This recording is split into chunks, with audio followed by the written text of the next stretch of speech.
Welcome, everyone. Thank you so much for joining us for this panel discussion during HR Daily Advisor's HR Technology Week. My name is Erica Randall, and I'm the Content Director for HR Daily Advisor.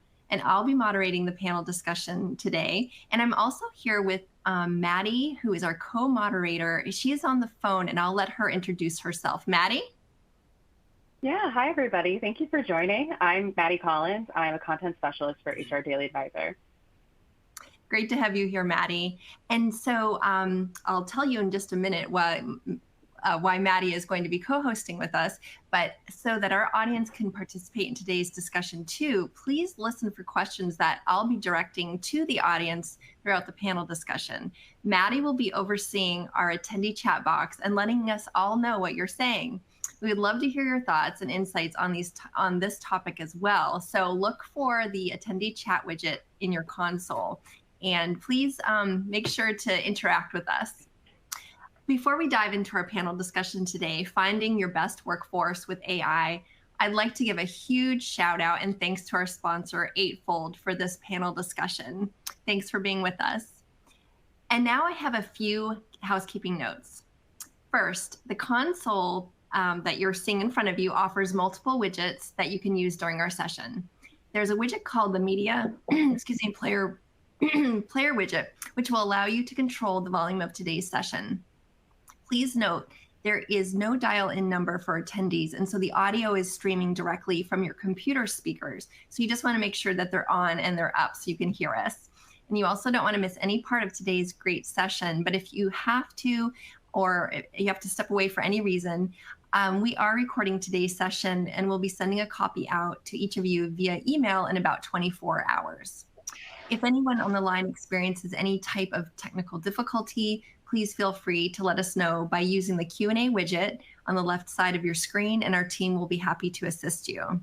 And those questions should just be about audio or video quality. Speaking of that Q&A widget, we are excited to hear again from you today during our live Q&A session at the end of this presentation, which Maddie will be hosting. And time permitting, please feel free to submit any questions that you have on our topic today. And as we go through the discussion, but just know we probably won't get to your questions until the very end. And on that final note, if we run into any technical difficulty, just don't go anywhere, hang on. We have lots of great content to share, and we'll be sure to dial right back in. So with that, let's dive right into our panel discussion, Finding Your Best Workforce with AI. And I want to introduce our panel for this session. I'm so excited to welcome our expert panelists today. We have Leanne Lagasse, who is the owner, HR and People Ops consultant and speaker. Welcome, Leanne. We have Thanks Jenny. for having me. Great. We have Jenny Newharth, who's the director for talent-centered transformation at Eightfold. Welcome, Jenny. And Jacob Pruce, who is the Director of Compliance at BC Forward. Thank you all so much for being here today. So just to give some context to the audience, AI has become quickly a part of our daily life. And for any strong HR leader, it's essential to stay on the cutting edge of AI trends. One main area where HR professionals are incorporating AI into workflow is in talent acquisition. But there are ethical, compliance, and communication considerations when using AI to find candidates. And so this is what we're going to discuss today. And we'll kick off with the discussion with the following question. And Jenny, Leanne, and Jacob, feel free to just tell the audience a little bit about yourself and your work as you answer this first question. And Jenny, I'm going to direct the first question to you, but why is AI not a check-the-box strategy for the future of talent acquisition? So Jenny, I'm going to let you answer that first. Yeah, so thank you again for having me here today. My name is Jenny Newharth. I'm a director at Eightfold, and I'm on their transformation team. So my role is to come alongside of organizations who are truly undergoing transformation, which is not doing the same things we've historically done faster. It's looking at what we're doing and changing up it entirely. And so when it comes to AI, not why it's not a check-the-box strategy or why it shouldn't be a check-the-box strategy is because with AI, it's something that you choose to begin. And what I mean by that is the people who are doing this right and being very successful with it are typically starting with one specific problem that they have within their organization, and that's kicking off kind of their journey into AI. But then I guess HR has historically been more project-based. So it's like we start and we finish a project and then we go on to the next thing. When it comes to AI, this is program-based. It has a comma, it doesn't have a period, and this is something that you're continuously going to sharpen your strategy on. And the reason for that is because AI is different, right? We have to make sure that we're constantly putting in the right guardrails and barriers so that we are doing AI right. So that would be my answer on that. And I'd love to kick it back to anybody else who's on the call. Great. Thanks, Jenny. Jacob, what are your thoughts? Sure, yes. Thanks for having me again. Jake Person, the Director of Compliance at BC Ford. We are an IT consulting and contingent labor company based out of Indianapolis, Indiana. I think one of the things, and really kind of building off what Jenny already said, is that to harness the power of AI, it has to be seen as an evolving component of a much broader talent acquisition strategy. So it's going to involve understanding, what's the specific challenge that we're trying to address here? What is the overarching goal of the organization? And that could be things like reducing time to hire, improving candidate quality, enhancing diversity, any one of those things. But again, very targeted towards a specific challenge. And then we can tailor AI to address these specific needs by offering tools, that'll come along with it, like predictive analytics, automated resume screening, a whole host of items. So it's one of those, I always forget if it's inductive or deductive thinking, but we're starting with a very small, and then we eventually broaden it out. Awesome. Great. Thanks for broadening out that, taking Jenny's answer and also broadening that out too. That's great. That's very helpful. And then Leanne, what are your thoughts? Well, hi, everyone. And Erica, thanks so much for having me. So my name is Leanne Lagasse, and I am an HR consultant and speaker and trainer. So I bring a little bit of a different lens to our conversation today. The work that I do is helping organizations think through their employee experience strategy and also their internal communication. And so I love, Jacob and Jenny, to your point, what I really capture, what I'm taking away from what both of you just said is it's not a check the box strategy, because this requires continuous improvement and iteration. And so a big piece of the work that I do is sort of helping organizations listen to their employees or their potential employees, right? And iterating based on the feedback that we're getting, what's working, what's not working. And I think that's what I've seen a lot of organizations maybe miss the mark when they try to launch something like this, is they get what they think is kind of like a cookie cutter strategy and then try to plug and play without iterating based on the feedback that they're getting along that journey, that candidate journey. And so that pumped me up to hear you both share that, because I think that's very aligned with the work that I do, just with a little bit different angle. So excited to be here. Great. Oh, I appreciate that perspective, Leanne. And that's the part I was thinking about too, as far as that question. You're right. It cannot be cookie cutter, and you have to have that human touch. You can't just, say, okay, we have the technology. Okay, let it go. Well, what about the human that has to work with that tool? So great points and great way to start off the discussion. Let's move on to, all right, now that you have the technology, you're adopting it, how do you optimize it for your recruiters and the candidates themselves? So Jenny, what do you think about that? So I'm a project manager by trade. And so my first step, but when we're talking about adopting or optimizing, is first to collect the dots of what's working, what isn't, what do we change? Because I don't want to lead into any sort of adoption or optimization kind of journey if I'm not checking my own design bias that says I need this, right? And so it's really, really important to take a cross-section of your users, take a cross-section, that's candidates, and on the side, it's like your end users within your organization, so who's actually using the technology, and ask them what's working, what doesn't, what do we change? And then based on that feedback, we're going to glean some insights, and then we're going to calibrate those insights in terms of order of importance. And that's typically where I say choose to begin. But don't go into this thinking with your gut instinct of like, oh, I need to fix this, because so often our gut instincts can be off. And so we've got to take this data-driven approach. And then I'll kick it back to my peers in the call. Sure. Leanne, I saw you. I was taking notes, and I saw maybe that you were taking notes. Why don't you answer, because it seems like you have some good insights there. Yeah, again, Jenny, to your point, I think that anytime we're as an organization thinking about adopting anything, right? It could be AI, it could be anything that is going to impact our employees or again, our potential employees. We have to lean in and do really, really good work on the audience analysis side of things. So for example, unique to AI, I will talk to people who will tell me, I'm still real skeptical of AI. I feel very anxious about how my data is being used. I feel weird interacting with a chat bot on on an interview or something like that. So I think one mistake I've seen leaders make is sort of assuming that everybody is going to be as pumped up about the bells and whistles here as we are, especially when you talk about maybe an HR leader who's thinking this could change my life, for me to be able to streamline and automate some of these things, these processes that have just been eating up my time. And so we get so pumped up about it. And so Denny, I love your point there about design biases. Well, there's the problems that it solves for us, but then there's also very important to be work to be done on the audience analysis side. Is how do we send messages that resonate with the skeptical and with the enthusiastic? So I think that's a big piece of the puzzle too. Absolutely. Jacob, what are your thoughts?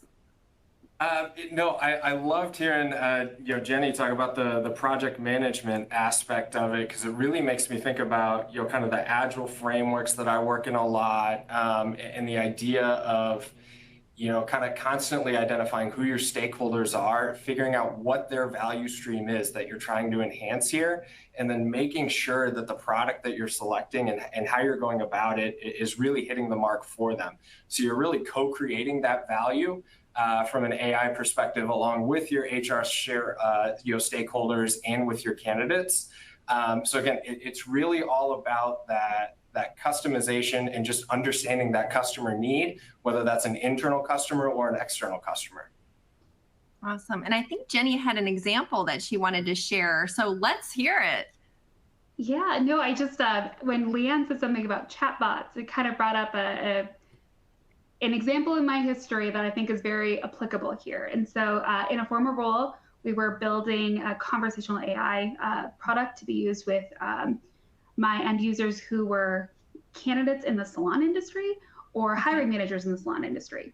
And we went into this thinking like, okay, this is what's going to work. And there's all these features, but my internal users, right? So the people who owned the franchisees for where I worked had a design bias that said, people aren't going to want to talk to an AI bot. And it was so interesting because we ended up taking a couple of weeks just to analyze this with the candidates. And we actually found the complete opposite. They preferred to talk to an AI instead of talking to a human and felt more comfortable being able to ask their questions. And so it was just this unique piece, and they could ask it in the middle of the night when there wasn't anybody available, so it could meet them where they're at. But just wanted to show that as an example of like, sometimes we have a design bias that says X isn't going to work for whatever reason. And that piece, that should be a signal that we go and then we kind of dig into and figure out like, is there something behind that? Because to Jacob's point, you want to co-create kind of what this experience looks like. So that was the example I just wanted to share. Any thoughts further, Leanne, about that? Because I know you had some.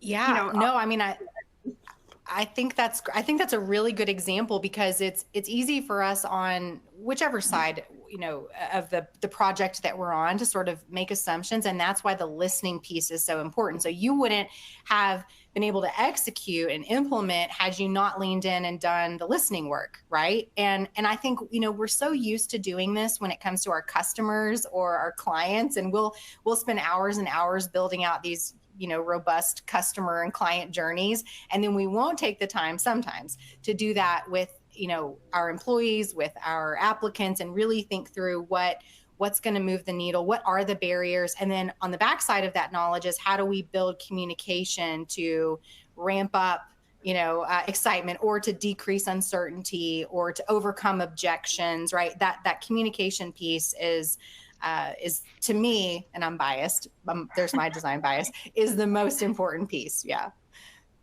Yeah, I'm excited. We're going to dig into that a lot about communication in just a little bit. You know, we had something else that we were going to discuss a little bit later on, but I think it really does apply to this discussion is buy-in from leadership. I would love to talk about that a little bit more because we've already touched on that a little bit.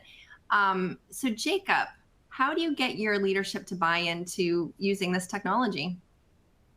Yeah, a lot of times it comes down to, demonstrating the ROI behind it. When you're presenting to executive stakeholders and you want to get them to make investments in something like AI, especially something that's, let's be on the cutting edge at this point, you've got to be able to deliver and understand what that return on investment is. So really developing the business case behind it and presenting that to your stakeholders, I think, is crucial. Anytime you can identify, folks that are similarly situated to yourself, and if you're able to get your hands on, even if it's anecdotal data, but anytime you can get true, objective, kind of statistical improvements, that's always a positive as well. So I think that's really one of the key things is really defining what's the business case, how are we going to improve, whatever problem we're going to try and solve. And then I think another big part of it kind of harkens back to the very first question we talked about here, which was identifying what the problem is that you're going to solve. You can't go to your executive leadership and your stakeholders and just say, I want to bring AI into HR. It's got to be, what are we going to do with it? How is it going to make our business processes better? Absolutely, Jacob. Jenny, Leanne, anything to add to that? Well, first off, what I will say is Jacob stole all of my very best points that I was about to make that I have written down here. And number one, there is that you have to, when you're communicating to really any internal stakeholders, but the number one kind of the very first thing that has to happen, I think, is you have to go in knowing how you're going to communicate around the specific problem we're solving for. And so this is bigger than it sounds, because a lot of times when I talk to HR leaders, I mean, I will tell you, when I do a lot of training on a lot of different topics, and it is always like the number one question that I get asked is around buy-in. It could be about any topic. It's okay, this sounds great, but what about buy-in? And what I have found is that the hardest arguments to make are often what I'll call like good to great arguments, where, your internal stakeholders, your leaders are kind of going, I mean, like things seem to be fine, right? Things seem to be operating just status quo, business as usual. It seems like a lot of thinking that I would have to expend to really explore that. So the good to great initiatives, which I think AI is absolutely a good to great, and I love even the idea of like starting small and then kind of building and people getting buy-in and seeing, oh, this is helping us get traction in these areas, right? But solving for a unique problem has to be step one. And then the only other thing I would add about getting buy-in is we know that, so in my former life, I was a communication professor. I actually still do teach one class for Missouri State University, if there's any Missouri State fans in the room. But I used to teach persuasion classes. And one of the things I would always tell my students is the most persuasive messages are what we call two-sided messages. And two-sided messages are when you actually point out and then, of course, refute the counter argument. That's why in advertising, I mean, you see people direct compare to a competitor, right? That's a two-sided message. Two-sided messages are typically much more persuasive than one-sided messages where we're just trying to say, hey, we should adopt AI, right?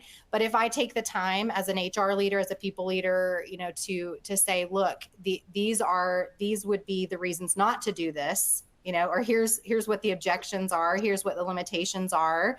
However, and then I'm refuting and I'm overcoming those objections, those messages are going to be more persuasive typically. So that's the only thing I would add to Jacob's otherwise perfect answer is what I would say. Yeah, it was pretty perfect. That's true. But I love what you added. I love what you added, Leanne. I think that's great. Jenny, what can we add that's a little bit different? I was right. So similar to Leanne, I had my answer, which was very, very similar to Jacob's. And that is an indication, y'all who are listening, that there's something behind it, right? You have three people who are considered experts in the field who had the same answer. right? Very, very similar answer, revolving around what buy-in and budget, like being able to go through those things are. But in order to add a little bit more to that, so this is an important thing. So I hope all of y'all that are back at home are tuning into this. You need to speak the organization's language.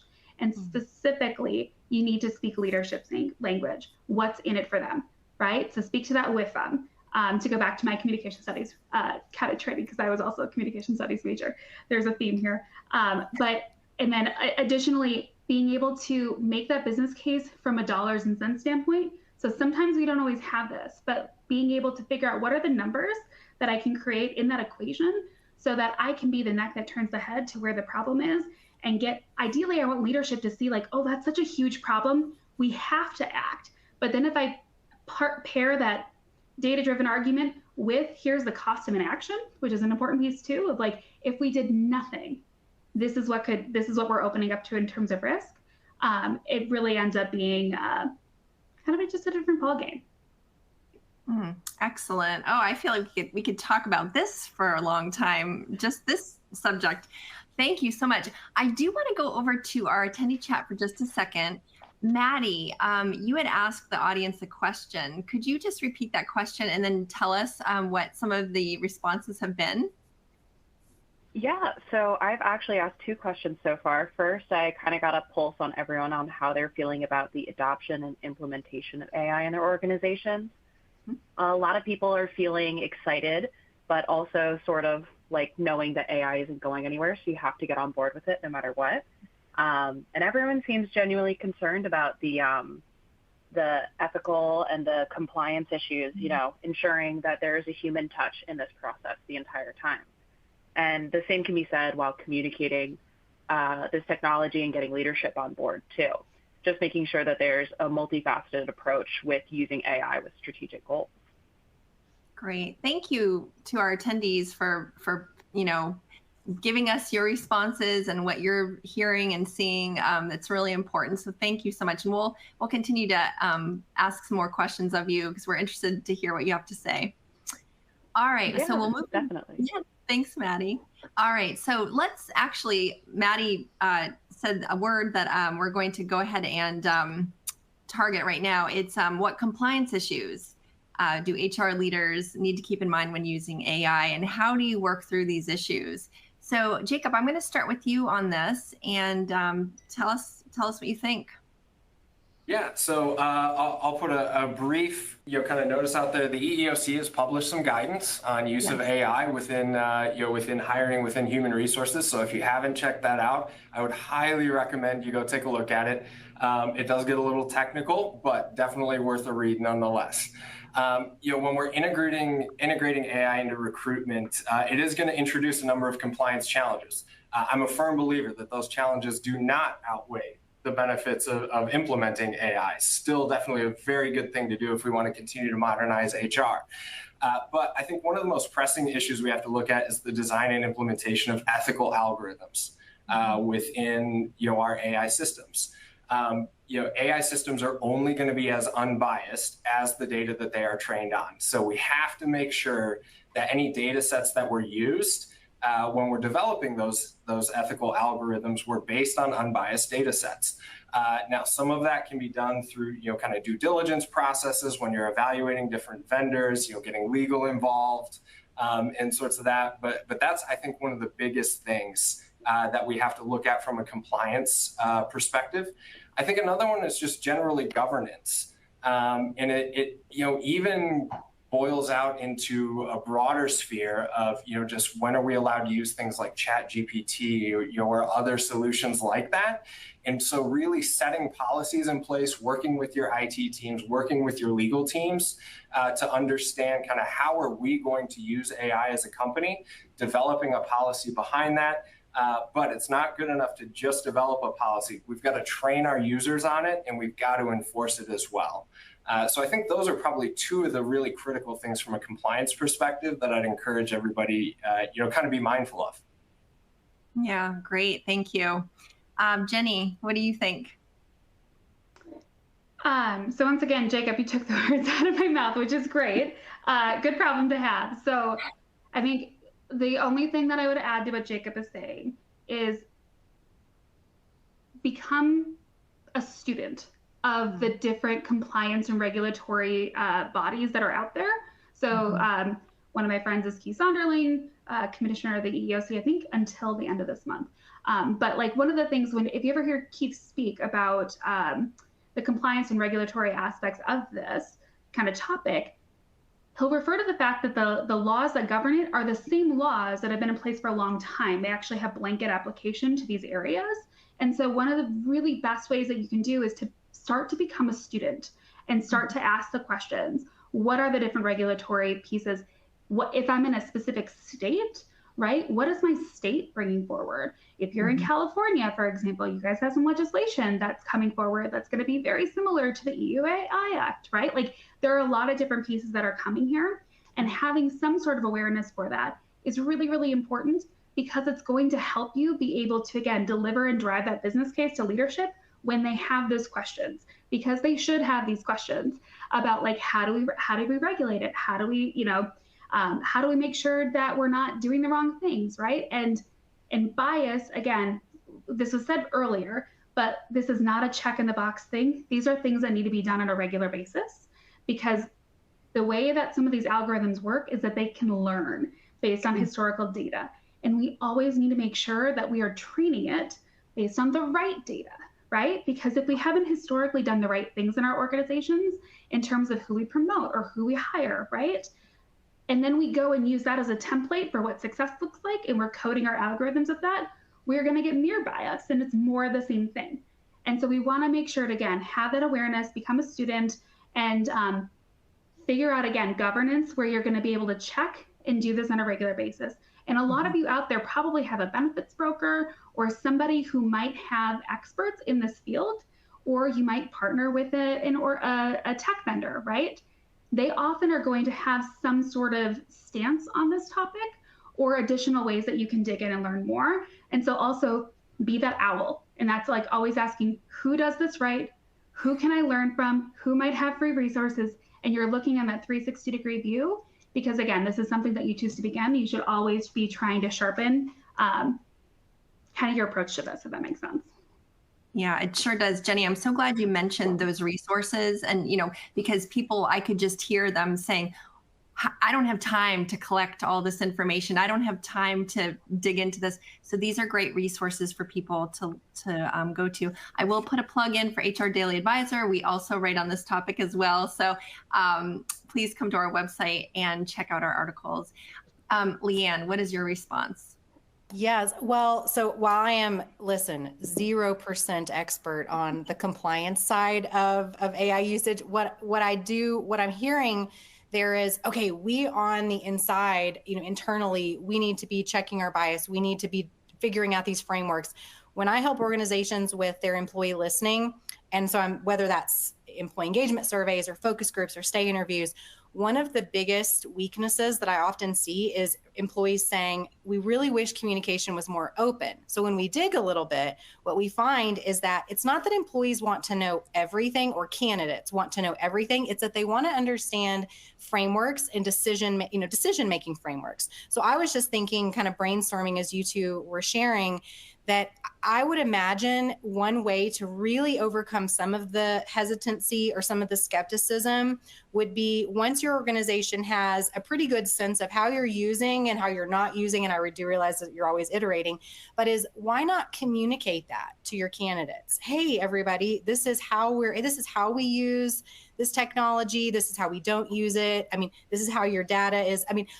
To me, that's the next step in really building out a more robust candidate journey. Is not only are we going to use these tools and technology, hopefully ethically, right, and legally and all the things, but how can we communicate it in a way that increases trust and decreases that uncertainty that candidates may feel about the process? So that's just my little plug there. Communication. No, and it's so welcome. Thank you so much, Leanne, for that extra piece. Maddie, anything coming from the attendees on their take, or any questions on the compliance area? Not so much conversation about compliance beyond, making sure that it's ethical and has a human hand in the decision-making process. We did get one question about how to get companies to budget for AI, which I am saying out loud now, but could save for the Q&A at the end of the session. Yes. Yeah. Let's save that for now, but thank you so much. Great. So let's go into now, I think Leanne really kind of set the tone for that. Let's dig into the communications part of this because this is a big part of our discussion today. And so when you're looking at, when hiring teams are looking at adopting AI, how do you create that communication? How does that, what does that look like? So Leanne, I am going to start with you for this question. So tell us what you think on this topic. Yeah, well, in true like consultant form, I'm going to say it depends, which is always the worst answer, but is usually the true answer, And so my apologies for that, but it is true. So every organization is so unique and so different, and what your hiring team, what the function of that, what the role, the scope of the role, all of those things are going to impact the way that you would answer this question. But what I would say is any organization should hopefully go through, like, audit your processes to figure out, okay, again, it's this candidate journey. What is the journey by which this person is, we're spanning this workflow, right? What are all the tasks associated that, the things that have to happen for us to move the ball along? But then in addition to what are all those tasks, it's asking, okay, well, what are the messages that we want to send, and what are the messages that we need to facilitate, or that we want to elicit? And when you start building out a more strategic communication plan unique to your organization, right, then you can go back and say, okay, where does it make sense for us to use this technology to send messages? Where does it make sense for a human connection to take place for this message exchange? Where do people prefer to speak with a chatbot? And it seems like based on our research, they prefer that up to this point, and then here they really want a human, so it's listening, it's analyzing, but it's building a robust journey and then iterating and assuming that we're going to change based on the feedback that we're getting. To me, that's the key, is auditing your journey and then building out the messages that you want to facilitate and you want to receive from candidates. Excellent. Thanks for outlining that, Leanne. Jenny, what about you? Great points, Leanne. I think the only piece that I would add is for the people who are on this call to remember that one of my first conversations, my first speaking engagement I ever did in this space was a Disrupt HR talk. And I talked about how blueprints don't sell cars. And so it was this idea that in the HR world, we tend to lead with a blueprint instead of a brochure.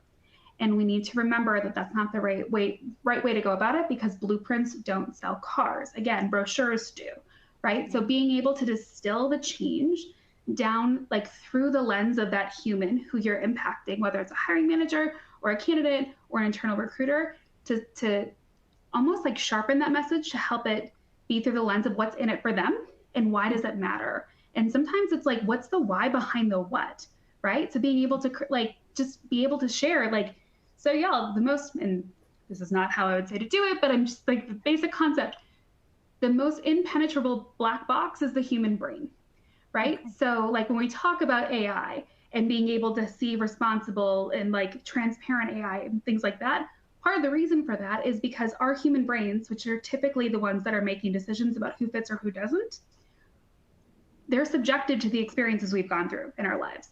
And when we're talking about somebody's ability to get a job, and we're relying on something where if I haven't had my coffee for the day, my decision might be different, that's not a good thing, right? There's subjectivity involved. And so when I explain this aspect of like, okay, yeah, AI can be scary, it can be bad, but also if we don't have any sort of objectivity about who works and who fits and who doesn't, that's opening us up to risk, and it's preventing us from being inclusive as an organization.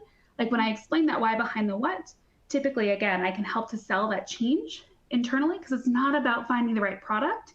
It's about how do you message and how do you sell that change, and you drive the adoption for that change. So that's the only pieces that I would add.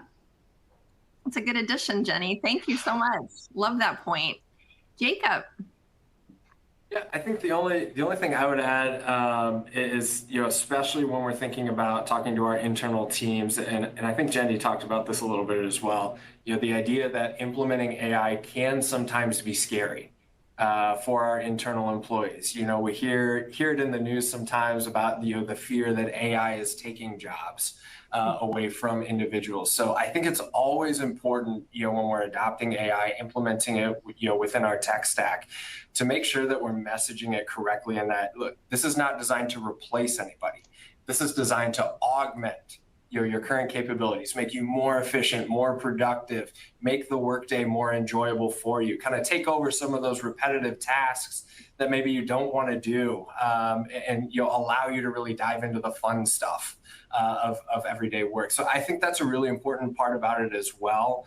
And maybe that's the idea of summing it up in the what's in it for me. That's something I always like to think of whenever I'm doing change management is, what's in it for me for the audience.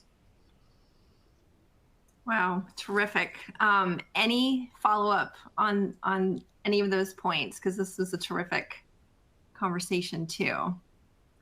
Okay, well, we're going to continue with communication. The next one is, how do you communicate, or excuse me, how do you use AI to communicate with talent throughout the hiring cycle? So Leanne, I'm going to jump back over to you. What are your thoughts on that? Yeah, so again, it kind of depends on the uniqueness of your organization. But what we do know is, okay, when people are looking for a job, right, there are just a host of factors that they're considering. One of the needs that we know the candidate has is the need to feel pursued, right? Mm-hmm. That's a piece of it. In fact, I was just talking to a director of a large career center at a university not too long ago, and they had just undergone this huge study on sort of the emerging workforce and college students. And he said one of the biggest surprises from the research that they found was how many of these college students said that if the hiring process had too much automation in it, that they would tune out, because they wanted at some point to have some human to human contact and to feel as though they were seen as a unique person and not just a number on a screen somewhere, right? And I think that's back to our biases. I've heard people say, well, Gen Z or like young people, like they're totally on board. And I say, well, it depends. It really does, right? We've got to do good audience analysis and segment. And so I think that part of it is going, okay, again, back to the drawing board. How do we send individualized messages through different modalities? How do we use AI to send individualized messages in cool, creative ways, right? And also that saves us time and streamlines and does all sorts of positive stuff. But then where can we individualize, in more robust, interpersonal ways? So I do think it's going, how do we accomplish the goal of individualization or personalization, however you want to say that, using these different modalities? We know that another need that employees have during the very beginning of the life cycle is to reduce uncertainty. In fact, there were researchers that found that candidates are more likely to research the organization, the job, do all sorts of information seeking behavior after they have signed an offer letter. Like after they've signed a dotted line, they're more likely to do additional research. And that's called post-decision dissonance. It's what happens when we make a big decision that we feel like it would be difficult to reverse. That's when we need to be sending more more informational messages. So I do think it's analyzing your workflows and finding opportunities to personalize and customize, and where do we need the human, interpersonal touch to get to the outcomes that we want. Absolutely. Yeah. Before we move on to Jenny and Jacob, Leanne, do you have any examples of that personalization or individualization that you can share? Yeah. So a really, really good example, I think, is I was talking with one of my clients a couple of weeks ago, and they were talking about how, as a part of their hiring process and just even the application process, they were collecting some, quirky information about employees. I say quirky, but just their favorite this and their favorite that, and how they were using AI then to generate some really customized, kind of, again, quirky messages back to employees, almost adding some humor into the mix about some of the things that their employees had shared. And that they specifically said, we got some really good feedback about that the candidate said, oh, that was really funny or quirky, and so I think there are ways to get to those outcomes using different methods, but you do have to be strategic about it. Yeah. Awesome. Thanks, Leanne. Jenny, let's go to you. What do you think about this? So just to ground everybody, because I can sometimes lose track of what the question was, how do you use AI to communicate with talent throughout the hiring cycle? Yes, and the one thing right. I just wanted to add on is to remember that AI is not just content generation. You can also leverage AI from a scheduling aspect. You can leverage AI from an engagement aspect, right? Like there are a lot of different ways that you can leverage AI and some of the best in class technologies that are out there. I know we have it baked into a lot of different things within Eightfold, is like being able to identify like what does good look like, and then how do we reverse engineer to use AI to help enable good to occur at scale, right? That's really kind of like what I would say is what are the best practices are using AI to communicate. And again, checking your own bias that says like it's just content generation. It's not just content generation. There are a lot of different like touch points within your journey. Like for example, when we leverage AI at the front end of our experience for our customers. So they upload their resume, and all of a sudden it's going to analyze the skills that are involved with that human, create that skills picture.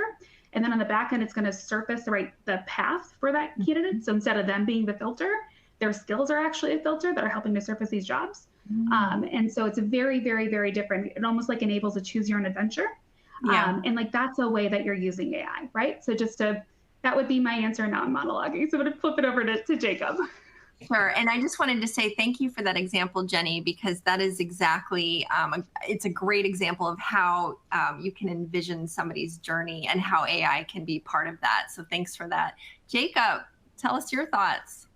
Sure. Yeah. No, I think Leanne hit the nail on the head there with that one, where we need to make sure that we're balancing, kind of the automated communications with the personalized as well. So that's a really important aspect of it. But I think to Jenny's point, we can also use AI to kind of help us come up with those more personalized communications as well. So it may seem a little dissonant when we think about it, using a chatbot or some sort of workflow to develop those. I think as we continue to see AI evolve, it's going to be harder and harder for us to be able to tell, where was the individualized human contact versus, where was the AI-driven contact there. So I think we can use it across the board there.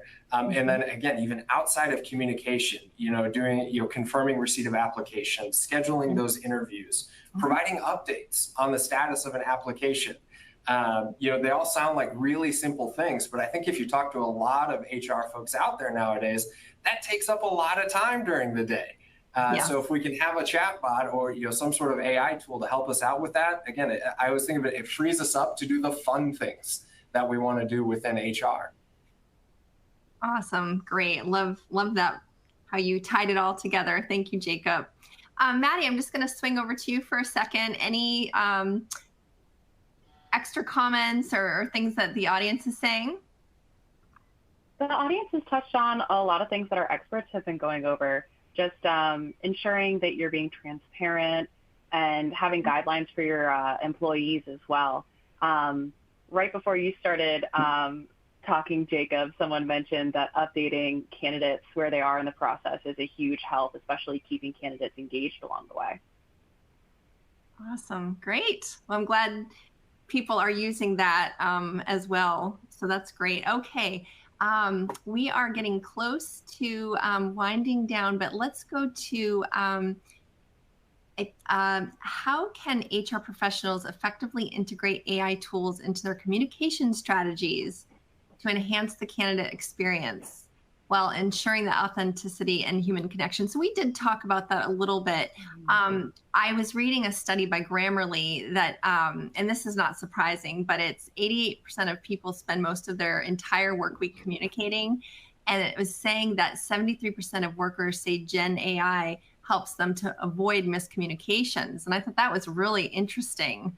So we're really seeing this integration.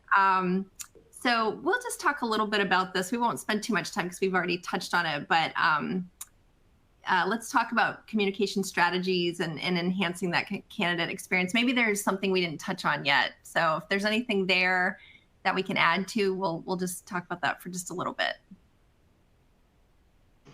I think the only thing I'd want to double click on is something that Leanne had said, which is making sure to audit your existing processes from high to post hire, right? So what are those candidate touch points? What are those journey points? What is your existing experience today? And making sure that you're not just doing that on your desktop, but also doing it on your mobile phone, right? Like, what does that look like? Being able to, again, analyze where we're at before we start to reverse engineer where we want to go, because that'll help you be able to understand, right? Like, where are those points that we might be able to, to sharpen or to get better on? And so that auditing piece is really, really an important one that I just wanted to double click on. I'm glad you did, Jenny. It's true. That is a great point. Anything else? Otherwise, we'll move on. Okay. And then our last question, how do you get leadership? Oh, I'm sorry. We went over that one already. So actually, we have gone through all of our questions. You guys have done such a great job explaining our topic today. So with that, I'm going to move us over to our Q&A session.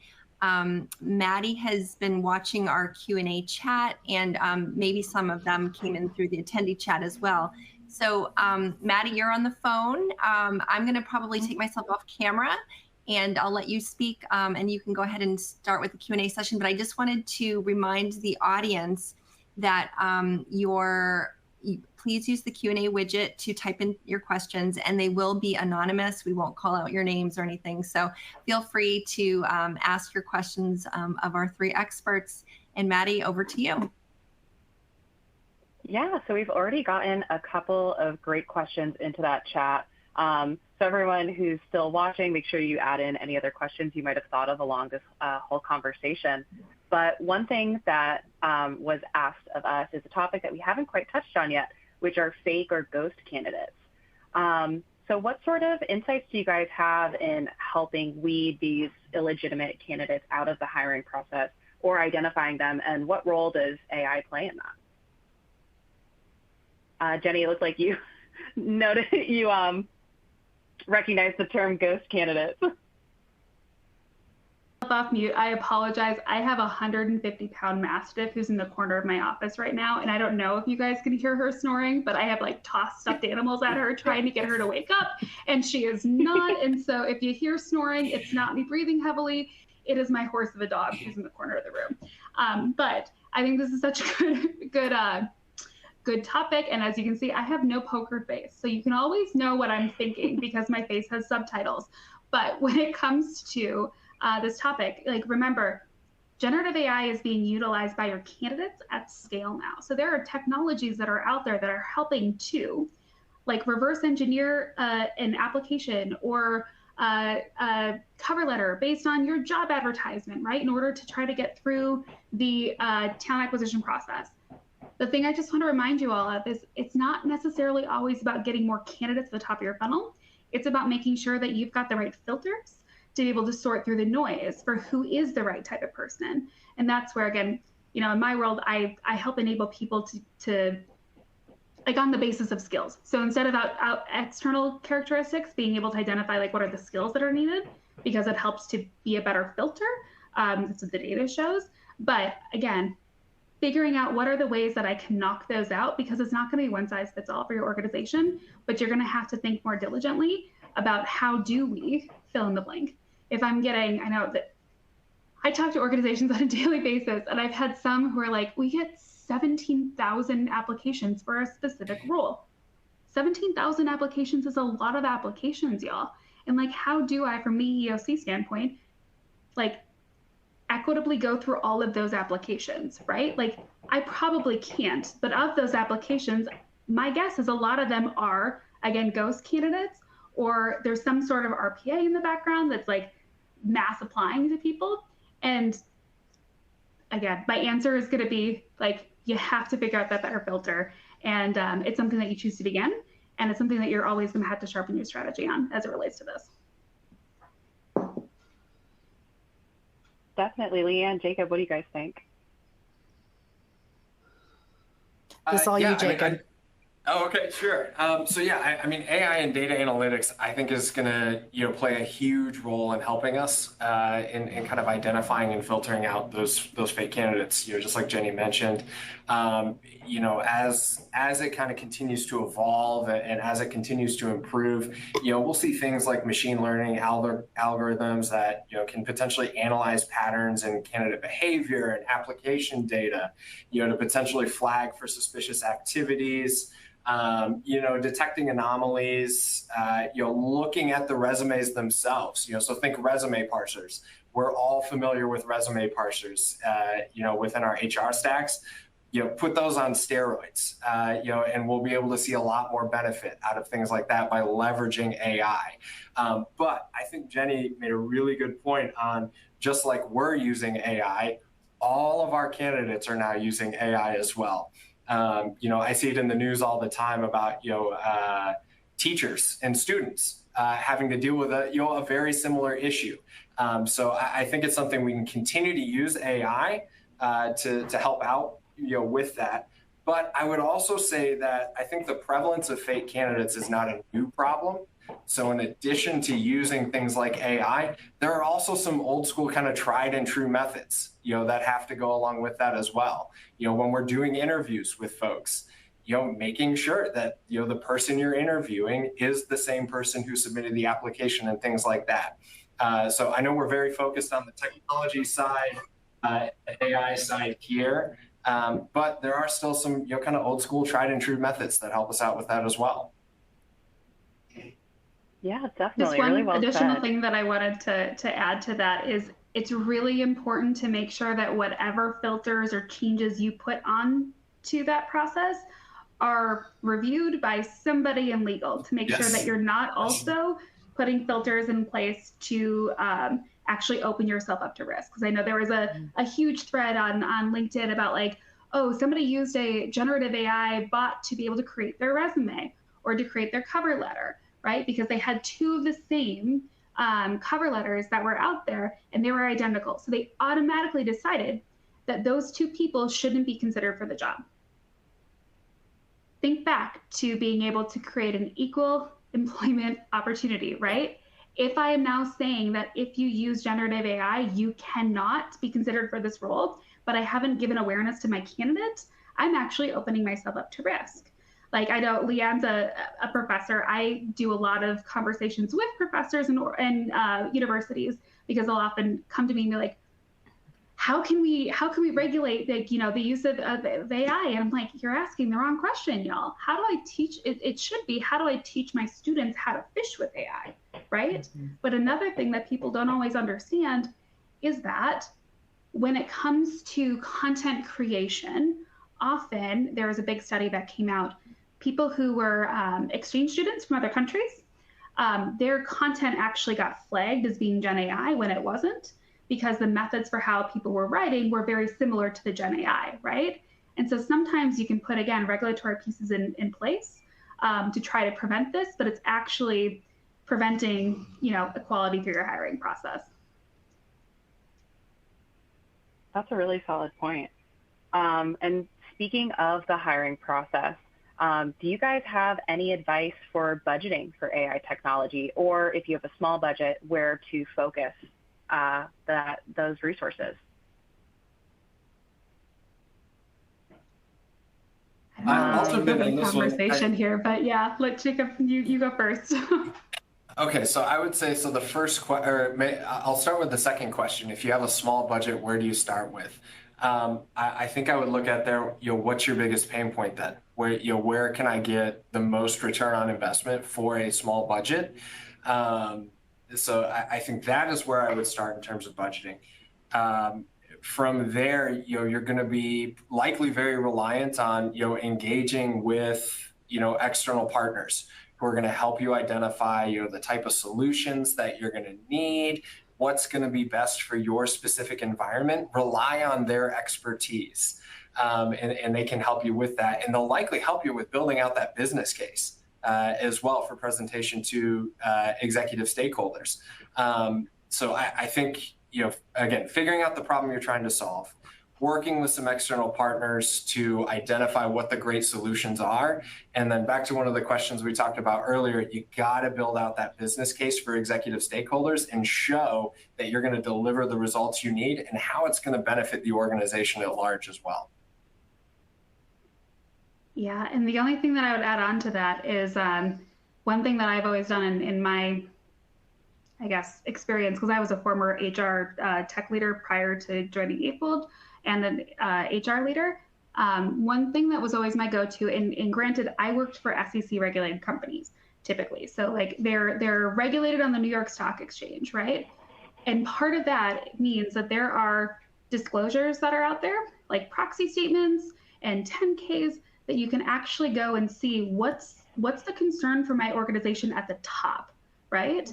Now that you have generative AI tools out there too, you could actually download your proxy statement, upload it, and say, what are the aspects that relate to human capital management that are in here that I could be able to build my business case towards?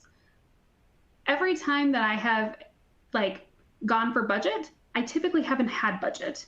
And so I've had to make a really compelling business case that explained my why behind my what, and I had to translate to the CEO or to the CFO to explain why does this matter.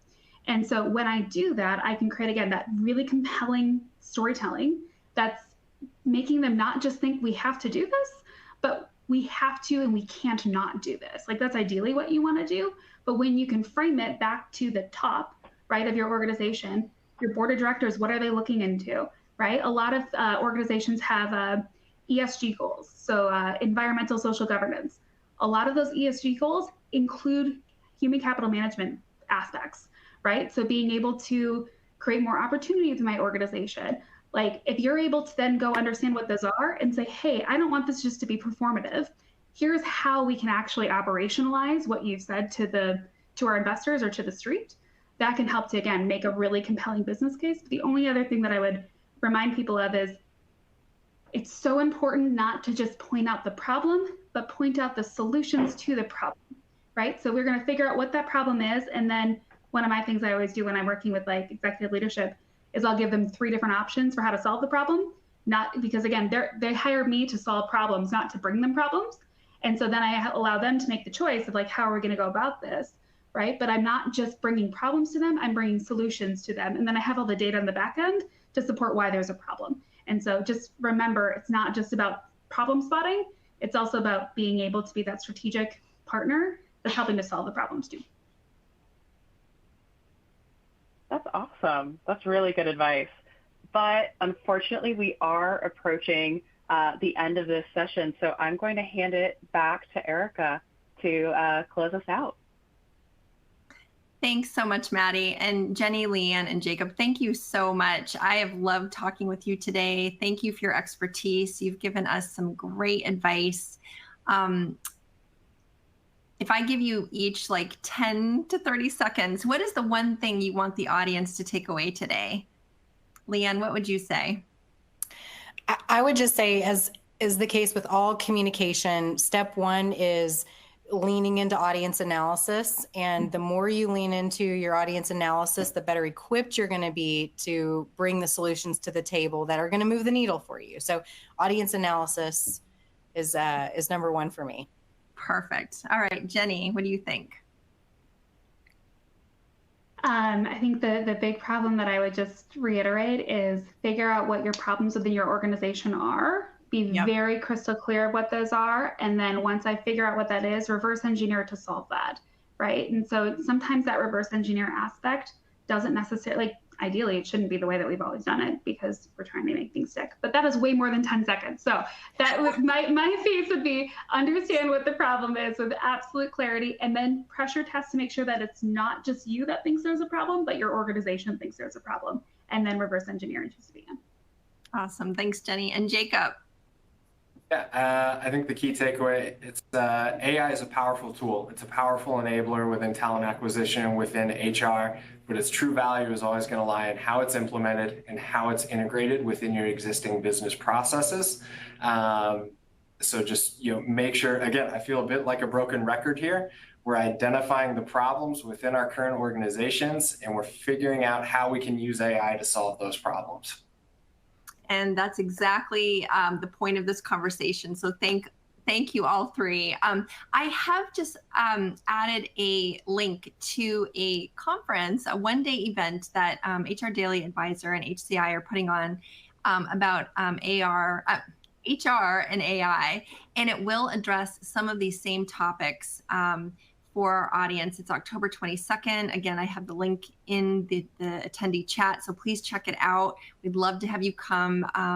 We'll be talking about all kinds of compliance and recruiting regulations. We'll have attorneys there talking about that. So just wanted to point that out. And also, again, thank you again to our experts. And thank you to the audience for joining us today. A great conversation. And thank you to our sponsor, Eightfold. We just enjoy having you work with us. As I mentioned earlier in our introduction, the session will be available on demand for you 24 hours from now, and you will receive a link to that recording. And one more time, I'd like to thank you all for attending and have a wonderful day. Enjoy. Thanks, everyone.